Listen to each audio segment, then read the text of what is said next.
நெல்லை தோரணமலை முருகன் கோயில் பற்றி இன்று ஒரு கோவில் பகுதியில் பார்க்கலாம்.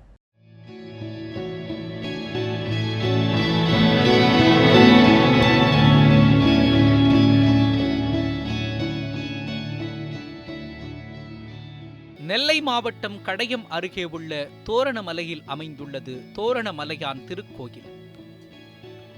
மேற்கு தொடர்ச்சி மலையின் ஒரு பகுதியாக அமைந்துள்ள தோரணமலையில் முருகன் தோரணமலையானாக பக்தர்களுக்கு காட்சியளிக்கிறார். தரைமட்டத்தில் இருந்து சுமார் 2 கிலோமீட்டர் தூரத்தில் அமைந்துள்ள தோரணமலையில் சுமார் 1000க்கும் மேற்பட்ட படிகளுடன் மலை மேல் அமர்ந்துள்ளார். இக்கோயிலில் ஸ்ரீ வல்லப விநாயகர், நவக்கிரக சந்நிதி, ஸ்ரீ குரு பகவான், ஸ்ரீ மகாலட்சுமி, ஸ்ரீ சரஸ்வதி, சப்த கன்னிமார்கள், ஸ்ரீ கன்னிமாரம்மன், நாகர்கள் போன்ற தெய்வங்களும் ஸ்ரீ கிருஷ்ணன் மற்றும் சிவபெருமான் கதை சிற்பங்களும் காணப்படுகிறது.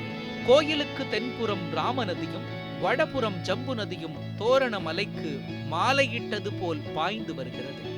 மலையின் உச்சியில் உள்ள குகையில்தான் முருகப்பெருமான் கிழக்கு நோக்கி நின்ற கோலத்தில் அருள் பாலிக்கிறார். கையில் வேல் ஏந்தி மயில் வாகனத்தோடு நின்ற கோலத்தில் அழகின் அரசனாக திகழ்கிறார் மூலவர் முருகப்பெருமான். முருகப்பெருமானின் இடதுபுறம் சற்று உயரமான இடத்தில் இருக்கும் சுனையில் இருந்துதான் முருகப்பெருமானுக்கு அபிஷேகத்திற்கு தண்ணீர் எடுத்து வரப்படுகிறது. மலை உச்சியில் பெரும் பாறைக்கு இடையில் ஊற்று பொங்கி வருவதும் கடும் கோடையிலும் இது வற்றாமல் வருவதும் ஆச்சரியத்தை ஏற்படுத்துகிறது. எதிரே ராமர் பாதம் உள்ளது. அதன் அருகே பத்ரகாளி அம்மனுக்கு தனியே ஒரு சன்னதியும் உள்ளது.